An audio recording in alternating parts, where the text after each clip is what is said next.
Estudo Bíblico Jeremias 14. Os capítulos 14 a 17 seguem uma temática bem autobiográfica, revelando a comunhão de Jeremias com Deus, da qual recebeu sustento. No fim, a intercessão profética não pôde evitar o juízo divino, capítulo 15, verso 1, mas o profeta seria guardado por Deus, capítulo 15, versos 19 a 21. Versos 1 a 22. O período das chuvas na Palestina é marginal. Um simples ano de seca pode causar muitíssimo sofrimento. Em razão dos pecados do povo, uma seca prolongada havia privado a terra de alimento. Embora o povo o odiasse e procurasse por várias vezes matá-lo, o coração de Jeremias angustiava-se ao vê-los sofrer. A intercessão que fez diante de Deus em favor do povo aproximou-se tanto do Espírito de Cristo que não se tem outro exemplo igual no Antigo Testamento.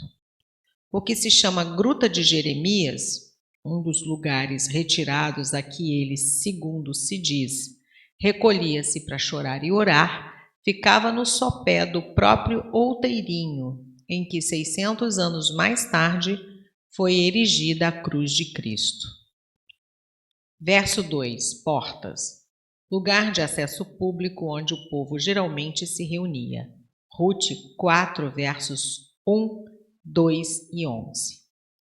Ali, até os casos legais eram resolvidos. Segundo Samuel 15, versos 2 a 4.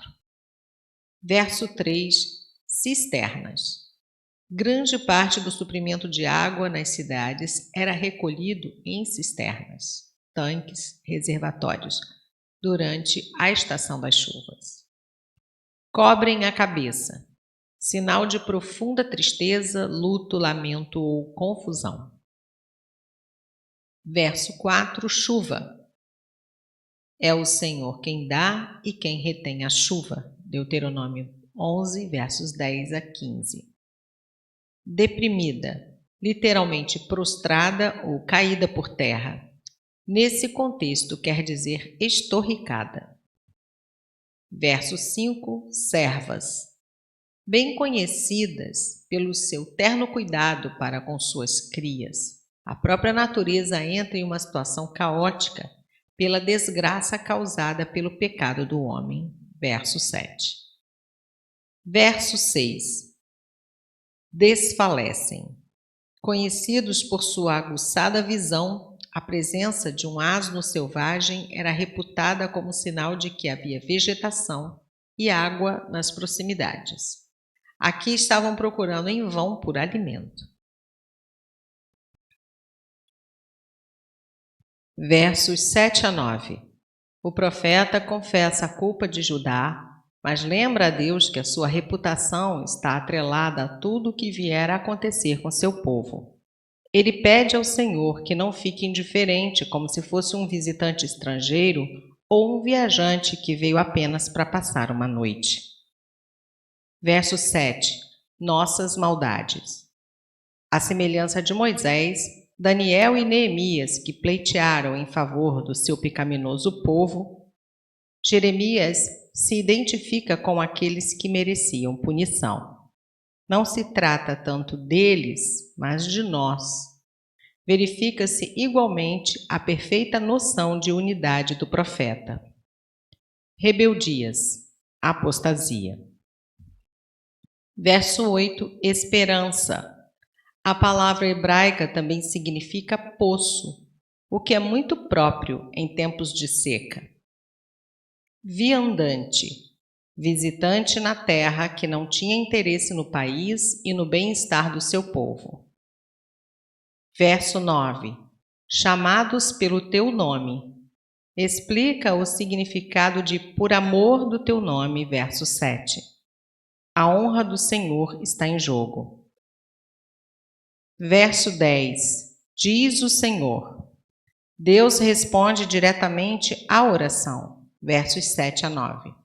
A última frase é uma citação ousada em Oséias 8,13. Já naquela época, As profecias de Oséias eram consideradas a voz de Deus, como de fato é o caso de todos os profetas da Bíblia. 1 Pedro 1, versos 10 a 12. Verso 12. Não ouvirei, não me agradarei, os consumirei. Porque não havia arrependimento genuíno. Clamor, um agudíssimo grito de tristeza ou dor, um sinal de profunda agonia. Ofertas de manjares. Nas leis levíticas, quando referente a sacrifícios de animais, a palavra é empregada no sentido restrito de oferta de alimento ou oblações. Geralmente, a palavra significa um presente trazido que visa conquistar o favor de um superior. Gênesis 32, 20, 43, 11. Espada, fome, peste. Um tríplice castigo frequentemente encontrado em Jeremias. Verso 13. Profetas, aqueles que profetizavam falsa paz. Capítulo 6, verso 14, 8, verso 11. Jeremias suplica em nome do povo, alegando que foram enganados. Verdadeira paz. Paz de estabilidade ou fidelidade. Os falsos profetas prometiam a paz que só poderia advir da fidelidade de Deus. Essa paz, porém, não vinha porque o povo se rebelara contra Deus. Versos 14 a 18.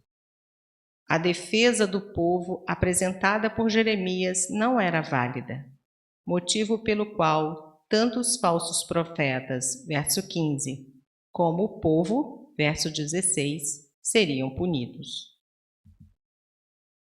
Verso 14. Vaidade.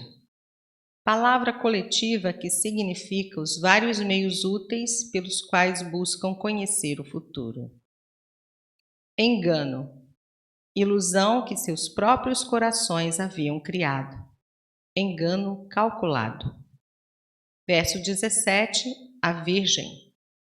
Para uns, personifica a cidade de Jerusalém. Para outros, personifica Judá, que nunca ficara sob o domínio de um povo estrangeiro. Em todo caso, o termo enfatiza a seleção do povo feita por Deus para ser sua possessão peculiar, sua noiva virginal. Verso 18. Vagueiam.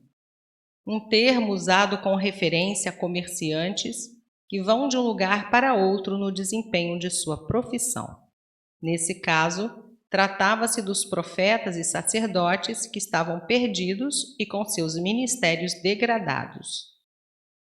Verso 21. Trono da tua glória. Jerusalém, especialmente o templo, onde a glória visível era entronizada acima da arca.